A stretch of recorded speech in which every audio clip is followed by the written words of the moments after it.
¿Y si el arma que nunca debes usar es la única que puede salvarte? Hay decisiones que pueden cambiar el destino de millones de personas. Decisiones que, tomadas desde lejos, parecen inhumanas, pero que vistas desde los ojos de quien las tomó, parecían ser la única opción disponible. ¿Qué harías si supieras que una guerra puede destruir a tu pueblo? ¿Destruirías primero a tu enemigo?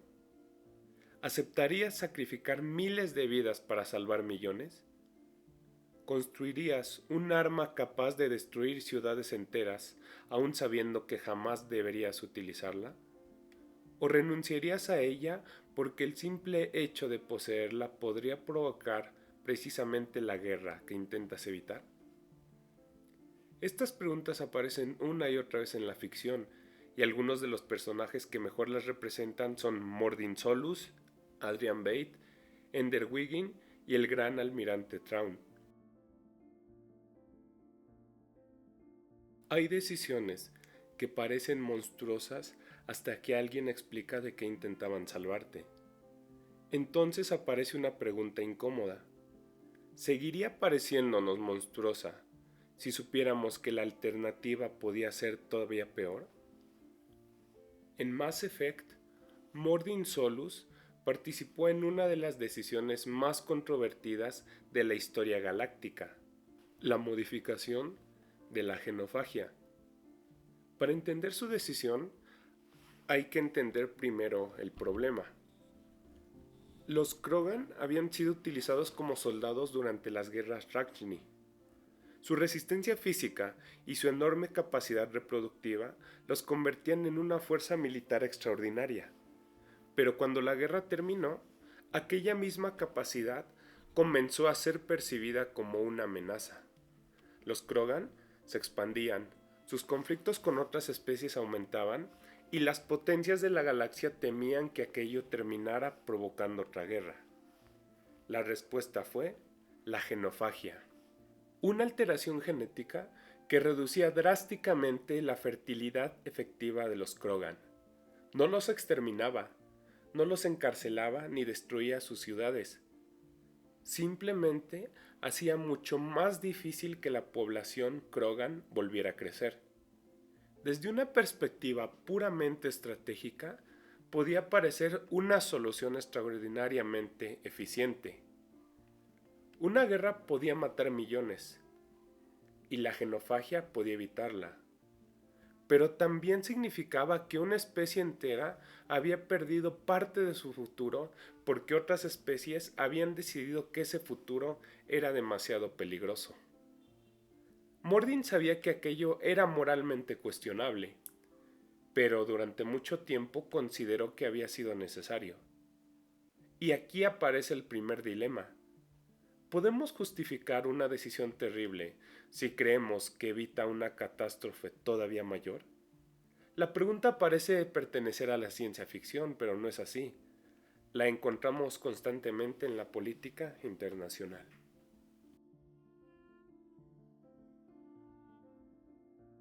Adrian Bate lleva esa lógica todavía más lejos. En Watchmen, Bate está convencido de que la humanidad se dirige hacia una guerra nuclear entre Estados Unidos y la Unión Soviética. Si las dos superpotencias continúan enfrentándose, millones, quizás cientos de millones morirán.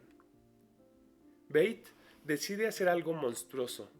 Provoca una tragedia que mata a millones de personas, pero lo hace con un propósito: crear un enemigo común. El acontecimiento es tan aterrador que estadounidenses y soviéticos dejan de verse como enemigos y comprenden que existe una amenaza mucho mayor. El resultado es una tregua. Bate ha sacrificado millones para salvar a muchos más. Su razonamiento es esencialmente utilitarista.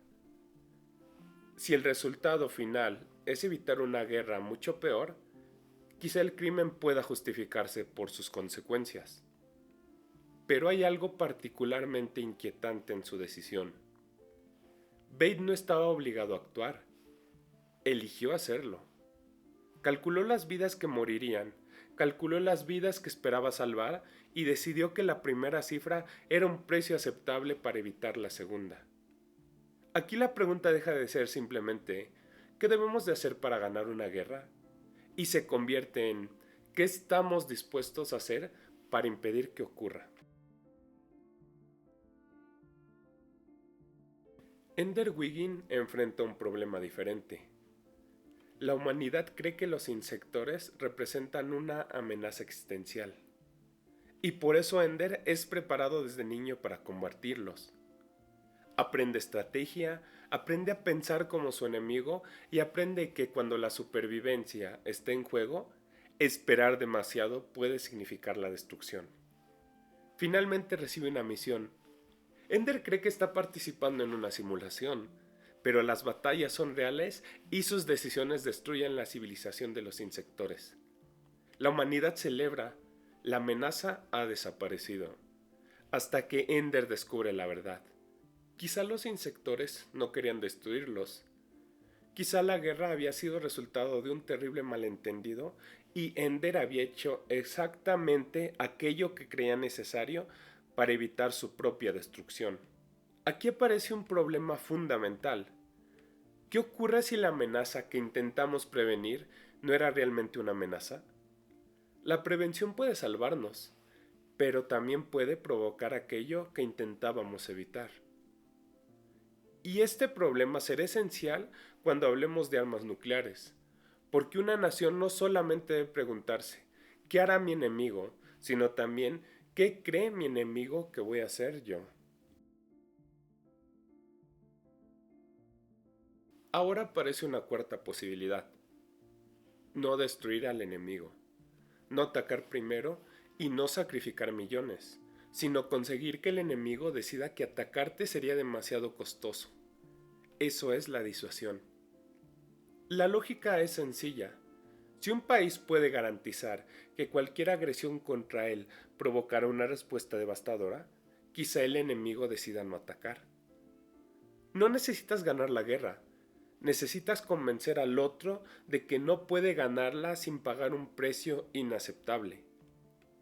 Aquí podemos pensar en el gran almirante Traun. Un buen estratega no necesariamente busca destruir al enemigo, busca conseguir sus objetivos y si puede hacerlo sin disparar, un solo tiro, mejor.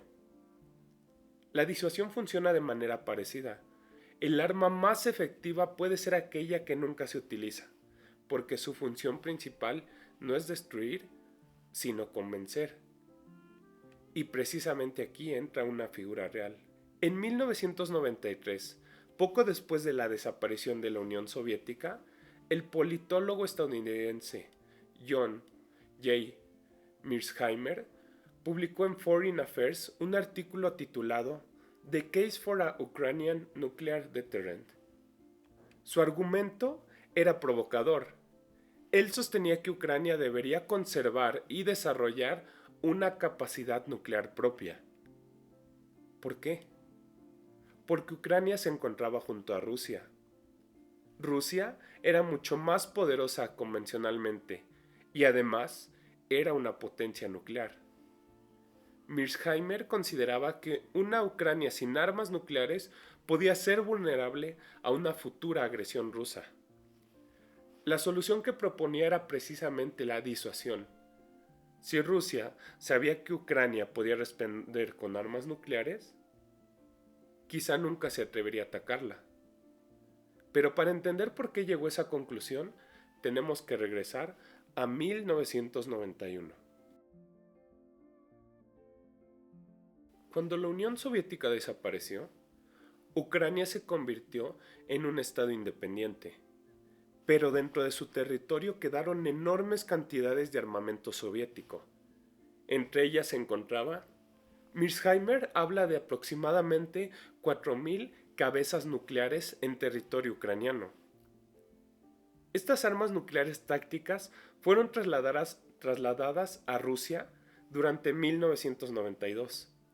Sin embargo, permanecieron en Ucrania 1.656 armas estratégicas, incluyendo misiles SS-19 SS-24 y bombarderos capaces de transportar armas nucleares. Pero aquí debemos evitar una simplificación. No significa que Ucrania simplemente tuviera miles de bombas, un botón rojo y plena libertad para utilizarlas. El problema era mucho más complejo. ¿Quién controlaba los sistemas de lanzamiento? ¿Quién mantenía las armas? ¿Quién tenía el mando? ¿Podría Ucrania convertir aquel arsenal heredado en una fuerza nuclear verdaderamente independiente? Mearsheimer pensaba que podía hacerlo y proponía que Ucrania desarrollara una fuerza capaz de sobrevivir a un primer ataque y conservar suficiente capacidad para responder. Porque la verdadera fuerza de una disuasión nuclear no está únicamente en tener armas, sino en garantizar que el enemigo no pueda destruirlas todas antes de que puedas responder. Ese es el principio de la capacidad de segundo ataque. Y aquí aparece la lógica central del argumento. Rusia podía ser mucho más poderosa que Ucrania, pero si Rusia sabía que una invasión podía provocar una represalia nuclear, quizá esa superioridad dejara de importar. Ucrania no necesitaba ser capaz de derrotar a Rusia. Necesitaba conseguir que conquistar Ucrania fuera demasiado peligroso. Y aquí tenemos que hacer una aclaración. Mearsheimer veía el mundo posterior a la Guerra Fría con bastante pesimismo. La Unión Soviética había desaparecido, pero Rusia seguía existiendo y seguía siendo una gran potencia. Ucrania, en cambio, era un nuevo estado que debía construir sus instituciones, su economía y sus fuerzas armadas. También consideraba que confiar exclusivamente en fuerzas convencionales sería insuficiente y tampoco confiaba demasiado en una garantía de seguridad occidental. Estados Unidos podía apoyar a Ucrania, proporcionar ayuda y ofrecer garantías diplomáticas, pero una cosa era eso y otra comprometerse a entrar en una guerra directa contra Rusia para defenderla, como el tiempo dio la razón. Por eso Mearsheimer veía a las armas nucleares como una forma de independencia estratégica. No depender de que otra potencia decidiera luchar por ti, sino tener la capacidad de decir, si me atacas, puedo hacer que tu victoria sea insoportable. Pero una teoría tan poderosa también tiene riesgos enormes, y él los conocía. Ahora bien, supongamos que Ucrania conserva armas nucleares. Rusia observaría la situación, pero está claro que otros países también lo harían. Y entonces aparece una nueva pregunta. ¿Qué impide que otros estados independientes lleguen a la misma conclusión? Es decir, hacerse de sus propias armas nucleares. Si Ucrania necesita esas armas para protegerse de Rusia, ¿por qué otro país no debería conseguirlas para protegerse de su propio enemigo? Este es el problema de la proliferación. Más países nucleares significan más arsenales, más sistemas de mando, más posibilidades de errores, más gobiernos tomando decisiones y más posibilidades de que una crisis regional termine convirtiéndose en una crisis nuclear. Mearsheimer reconoció este peligro, pero argumentaba que la proliferación estaría impulsada principalmente por la inseguridad de los países, no simplemente por el ejemplo ucraniano. Incluso planteaba que una Ucrania nuclear podría reducir ciertos incentivos de otros países europeos para adquirir armas propias si hacía menos probable una expansión rusa. Este es un argumento sumamente interesante, pero también profundamente arriesgado, porque podemos imaginar una reacción diferente. Si todos necesitan armas nucleares para sentirse seguros, quizá el mundo termine lleno de países que las fabriquen. Y eso nos lleva a una breve referencia de Hunter x Hunter. En el anime hacen mención de la Poor Man's Rose, una bomba pequeña que podía producirse en grandes cantidades. La idea resulta inquietante, y esto es precisamente porque demuestra que el problema de las armas de destrucción masiva no consiste únicamente en que una superpotencia tenga un arma gigantesca o un conjunto de armas. El verdadero peligro aparece cuando ese poder destructivo se vuelve más accesible para todos. La reflexión de Meruem, el principal antagonista del arco de las hormigas quimera, sobre la maldad humana apunta hacia algo todavía más profundo. El ser humano posee una capacidad para la destrucción que incluso una criatura extraordinariamente poderosa como él no fue capaz de comprender. Y aquí aparece el segundo problema. La disuasión supone que todos los participantes actúen racionalmente, pero la historia demuestra que los gobiernos pueden cometer errores. Un sistema puede detectar falsamente un ataque. Un mensaje puede malinterpretarse. Un funcionario puede actuar sin autorización.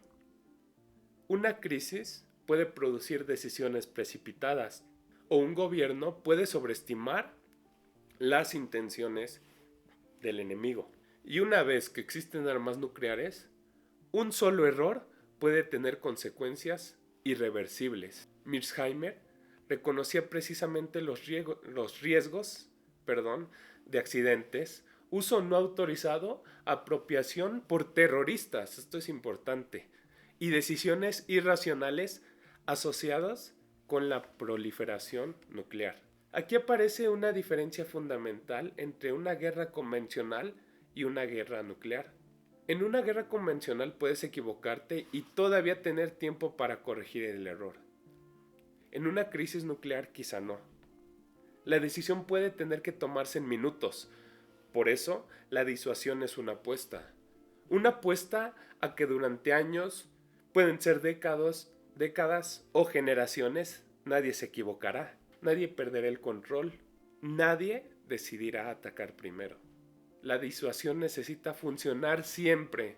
La catástrofe solamente necesita estallar una vez. Pero existe una objeción todavía más interesante a las anteriores. Supongamos que Rusia observa que Ucrania está desarrollando una capacidad nuclear independiente. Moscú podría pensar, esto hará que Ucrania sea imposible de atacar dentro de unos años. Pero también podría interpretarlo de otra manera. Tenemos que destruir esa capacidad antes de que esté completamente operativa. Mearsheimer vio esta posibilidad también. Una Rusia enfrentada a una Ucrania nuclear podía considerar una acción preventiva para destruir su arsenal antes de que Ucrania adquiriera una capacidad de represalia segura. Y aquí aparece la paradoja. Ucrania quiere armas nucleares para evitar una invasión. La intención de uno es defensiva, mientras que la percepción del otro es ofensiva. Ambos pueden comenzar a prepararse y generar una espiral de desconfianza. Ucrania podría pensar, necesitamos armas porque Rusia podría atacarnos. Rusia, al observar el proceso, podría responder, Ucrania adquiere armas, entonces puede convertirse en una amenaza. Los dos concluirían, tenemos razón, nuestros temores se pueden hacer realidad. Así aparece otro dilema, el de seguridad. Ninguno necesita desear una guerra. Las acciones destinadas a aumentar la seguridad de uno pueden disminuir la seguridad del otro y terminar generando exactamente la guerra que ambos querían evitar. Por eso, nuestro autor argumentaba que una fuerza nuclear ucraniana debía ser esencialmente defensiva y que Rusia debía entender que su propósito era disuadir una agresión y no preparar una guerra ofensiva. Pero eso nos vuelve a devolver al problema fundamental. La disuasión depende de lo que el enemigo cree. No basta con decir, mis armas son defensivas. El enemigo tiene que creerte. Llegamos entonces al peor escenario. Aquí debemos detenernos, porque sería muy fácil mirar hacia atrás y decir, Mearsheimer tenía razón, Ucrania debió conservar las armas nucleares, pero eso sería convertir un contrafactual en un hecho. No sabemos qué habría ocurrido, no sabemos si Rusia habría invadido una Ucrania nuclear, si Moscú habría intentado destruir previamente el arsenal, si otros estados europeos habrían iniciado programas nucleares, si Ucrania habría podido mantener un arsenal seguro durante décadas, o si una crisis habría terminado en una guerra nuclear. Lo que sí sabemos es que Mearsheimer escribió su argumento en 1993, cuando estas preguntas todavía pertenecían al futuro. Su propuesta era precisamente una apuesta sobre cuál de los riesgos sería mayor. ¿Era más peligroso permitir que Ucrania permaneciera sin armas nucleares frente a Rusia? ¿O era más peligroso permitir que Ucrania se convirtiera en una potencia nuclear? Mearsheimer apostaba por la primera opción. Pero una apuesta estratégica no deja de ser una apuesta. Y aquí está lo fascinante, ya que el autor no decía que las armas nucleares fueran seguras, decía que quizá fueran el mal menor. Ahora entonces podemos regresar a nuestros personajes. Mordin Solus nos mostró una solución que podía evitar una guerra a costa de alterar el futuro de una especie. Adrian Bate nos mostró el extremo de sacrificar millones para evitar una guerra mayor. Ender, por su parte, enseñó el peligro de atacar previamente cuando quizá no comprendemos las intenciones del enemigo. Y el almirante Traun nos enseñó también que la victoria puede consistir en hacer que el enemigo decida no luchar. Por su parte, Mearsheimer trasladó esa lógica al mundo real. Quizá la mejor defensa de un estado pequeño frente a una potencia mayor sea convencerla de que atacar no vale la pena. Pero entonces aparece la otra mitad del problema. La disuasión necesita armas, las armas necesitan sistemas, los sistemas necesitan personas y las personas pueden equivocarse. Por eso la pregunta no puede ser simplemente, ¿las armas nucleares mantienen la paz? La respuesta podría ser sí. En determinadas circunstancias pueden hacerlo, pero también tenemos que preguntar, ¿qué ocurre cuando dejan de hacerlo? Y esa es la verdadera paradoja. El arma que nadie quiere utilizar puede ser precisamente la que mantiene la paz, pero cuando más poderosa sea esa arma, mayor será el precio de un error. Una bomba puede destruir una ciudad, pero la amenaza de esa bomba puede impedir que alguien intente destruirla. Una nación puede ser incapaz de derrotar a una potencia mucho mayor, pero si puede garantizar que sobreviva lo suficiente para responder, quizá esa potencia decida no atacarla. Y entonces llegamos a algo extraño. El arma puede ser más útil cuando nunca se utiliza, pero eso no significa que sea segura. Quizá por eso la verdadera pregunta no sea, ¿son buenas o malas las armas nucleares? Esa es una pregunta demasiado sencilla. La pregunta difícil sería, ¿qué peligro estamos dispuestos a aceptar para evitar otro peligro aún mayor?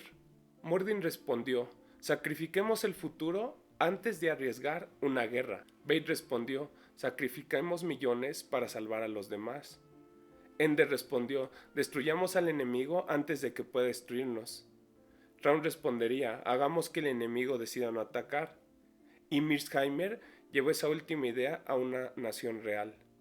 Tal vez Ucrania necesitaba la capacidad de hacer, pero existe una última pregunta, una pregunta que ningún cálculo estratégico puede resolver completamente.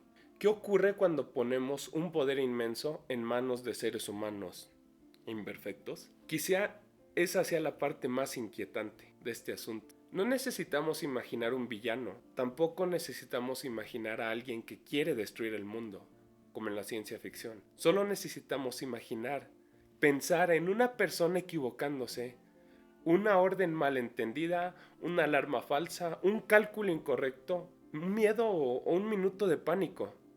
Y entonces comprendemos por qué la paz nuclear es tan extraña, ya que no está construida sobre la confianza. Dos estados pueden odiarse, desconfiar uno del otro y considerarse una amenaza existencial. Y sin embargo, pueden abstenerse de iniciar una guerra porque ambos saben que el precio podría ser insostenible a largo plazo. El claro ejemplo lo tenemos entre India y Pakistán. Eso es lo que hace tan perturbadora a la disuasión nuclear. No elimina el conflicto, solo lo congela en el tiempo. Lo mantiene contenido mediante la posibilidad de una destrucción que ninguno desea experimentar. Y quizá ahí encontramos la conexión definitiva entre Mordin, Beit, Ender y lo que sucedió en Ucrania. Todos ellos se enfrentan de una manera u otra a la misma pregunta: ¿qué estamos dispuestos a sacrificar hoy para salvar mañana? La historia no nos permite realizar el experimento. No podemos crear dos Ucranias, una que conserve sus armas nucleares y otra que las entregue. No podemos observar qué habría ocurrido en cada historia y comparar los resultados. Solo podemos mirar el mundo que existió y preguntarnos qué habría sucedido si una decisión hubiera sido diferente. Por eso, Mearsheimer no nos entrega una respuesta definitiva, nos entrega un dilema. Y quizá ese sea el verdadero valor de la historia. No siempre nos dice quién tenía razón. A veces nos obliga a comprender por qué dos decisiones incompatibles podían parecer racionales al mismo tiempo. Ese es el dilema.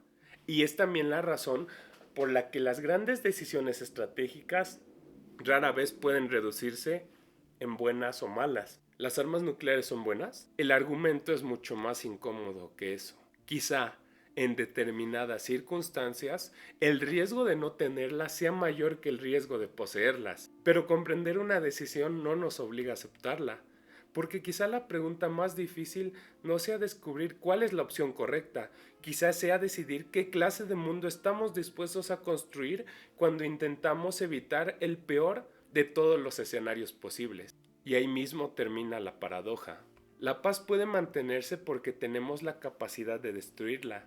La seguridad puede depender de una amenaza que esperamos nunca cumplir.